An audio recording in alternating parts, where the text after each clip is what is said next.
আমি আজকে মনীষ কিচেনে চলে এলাম আবার। তা আজকে আমি বানাবো মালাইকারি, চিংড়ি মাছের মালাইকারি। তার জন্য এই যে পেঁয়াজ নিয়ে নিয়েছি, 3টে পেঁয়াজ, তার সঙ্গে কাঁচা লঙ্কা বাটবো, আর তার সঙ্গে এই যে গরম মশলাটাও তার সঙ্গে বাটবো। খুব সুন্দর কিন্তু সেন্ট একটা হয়, খেতেও খুব সুন্দর হয়। এই এই পেঁয়াজের সঙ্গে যদি গরম মশলা বেটে দেওয়া যায় খুব সুন্দর হয়। এখন আমি এটাকে বাটবো, আর আদা বাটা করা আছে, সেহেতু আর আদাটা আর বাটতে হবে না। দেখতে থাকো, সঙ্গে থাকো। এই যে গ্যাসে প্যান বসিয়ে দিয়েছি, জ্বালিয়ে দিলাম। এবার এর মধ্যে আমি তেল দিয়ে দেবো মাছটা ভাজার জন্য।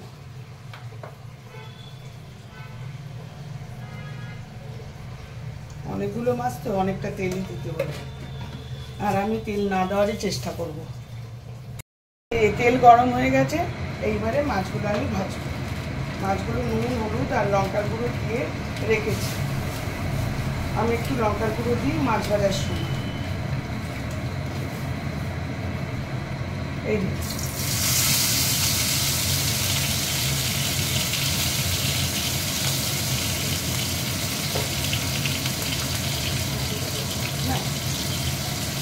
এই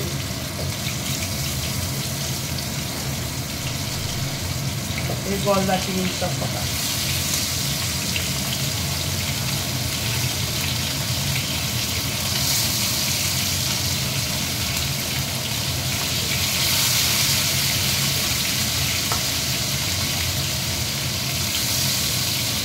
এই মাছগুলো ভাজা হোক, আবার উল্টে দেবো। খুব বেশি তো কড়া করে ভাজবো না, হালকা একদম জাস্ট হবে, আর উল্টে দেবো। এই যে জাস্ট হচ্ছে, আর উল্টে দেবো, নাহলে শক্ত হয়ে যাবে মাছগুলো।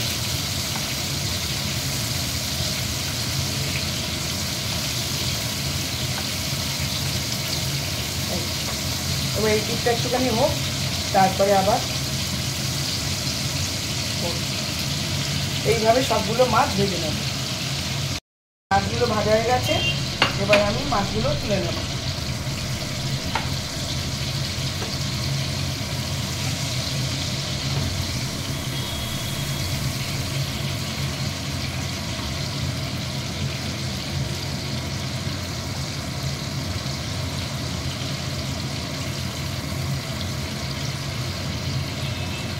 চিংড়ি মাছ তো বেশি ডিপলি ভাজা যায় না, মাঝামাঝি ডিপলিও ভাজা যায় না, জাস্ট হালকা করে ভাজতে হবে, নাহলে তো রাবারের মতো শক্ত হয়ে যাবে।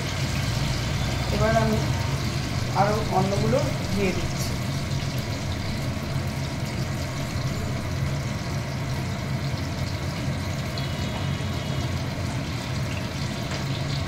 এইভাবে সব কটা মাছ ভেজে নেব। সব মাছগুলো ভেজে রেখেছি। এইবার আমি তেল গরম হচ্ছে, তেল গরমই আছে, এইবারে আমি ওই যে পেঁয়াজ লঙ্কা আর গরম মশলা বেটে রেখেছি, ওটা আমি দেব।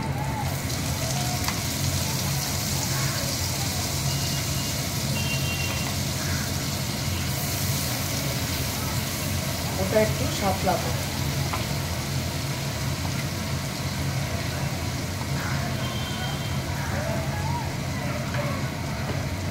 এটা একটু তেল বেরো, তারপরে আমি আবার আদা বাটা এসব দেব।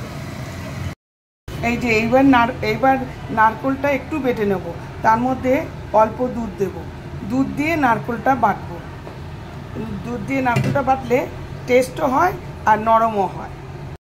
এই যে এর মধ্যে এখন আমি একটু আদা বাটা দিয়ে দিলাম, আর একটু অল্প আদা, 1 চামচ মতো আদা বাটা দিয়ে দিলাম।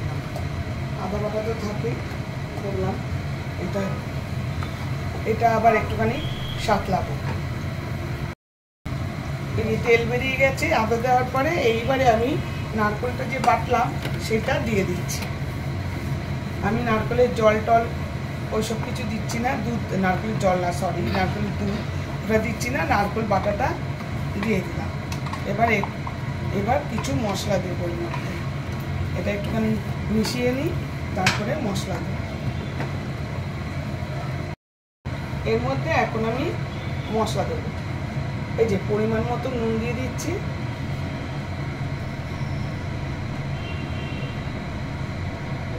লঙ্কার গুঁড়ো দিয়ে দিলাম, এবার হলুদ দিয়ে দিচ্ছি, কিন্তু একটু লাগবে।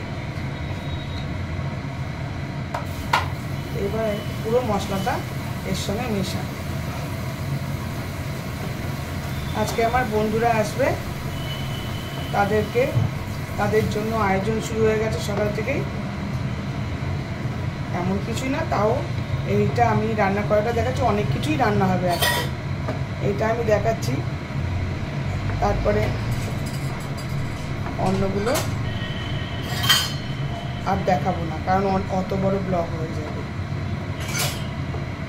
অনেক কিছু রান্না হবে, মুগ ডাল, নানা সবজি দিয়ে মুগ ডাল, তার পেঁয়াজ কলি, ছোটো ট্যাংরা মাছ দিয়ে পেঁয়াজ কলি চচ্চড়ি, অনেক কিছু হবে। টক ঢেঁড়সের চাটনি, বেগুন ভাজা, নবরত্ন কারি, অনেক কিছু হবে। এবার এটা একটুখানি তেল বেরো,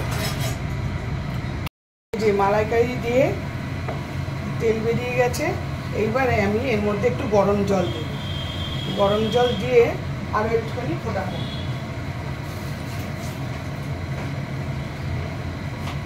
এই যে গরম জল দিয়ে দিলাম, গরম জল দিয়ে ফোটাবো, আর চিনি দিয়ে দেবো।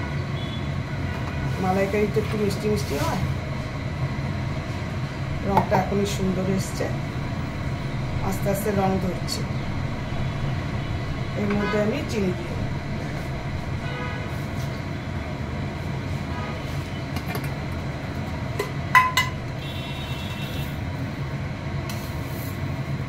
দু চামচ মতো চিনি দিয়ে দিলাম, অনেকটা মালাইকারি তো, তাই জন্য 2 চামচ।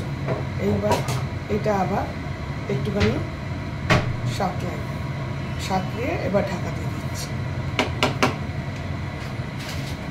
ঢাকা দিয়ে দিচ্ছি। এটা আস্তে আস্তে হোক, তেল বেরোক। এবার এর মধ্যে এটা ফুটে গেছে, এবার আমি এর মধ্যে এক এক করে মাছ দিয়ে দেবো, দিয়ে একদম সিমে রেখে দেবো।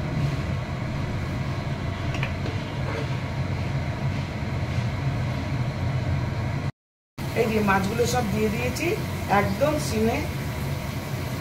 সিমে রেখে দেবো, একদম। ব্যাস, ঢাকা দেবো না, সিমে থাক। এখন বেশ 10-15 মিনিট রেখে দেবো, সুন্দর তেল বেরোবে আর টেস্টটাও খুব ভালো হবে, রঙও এসে যাবে। বন্ধুরা, আমার চিংড়ি মাছের মালাইকারি একদম ডান, খুব সুন্দর কালার এসছে, আশা করি টেস্টও ভালো আসবে। গ্যাস নিভিয়ে দিলাম, এইবার আমি বাটিতে তুলে দিই। বন্ধুরা দেখো, আমার চিংড়ি মাছের মালাইকারি একদম ডান, খুব সুন্দর রং এসছে, খুব সুন্দর হয়েছে। আর এদিকে নবরত্ন কারি করেছি, অত দেখাতে পারিনি, দেখাতে ভিডিও অনেক বড় হয়ে যাবে। এদিকে নবরত্ন কারিও রেডি। যাই হোক, তোমরা এই প্রসেসেও করতে পারো, যেরকম যে প্রসেসে মালাইকারি সবাই করে, তাও একটু এদিক ওদিক হতে পারে, তাই আমি দেখালাম। তোমরা অবশ্যই ভালো লাগলে লাইক, শেয়ার, কমেন্টস করবে, ফলো অবশ্যই করবে। Thank you for watching. শীঘ্রই আসছি আরেকটি ব্লগ নিয়ে।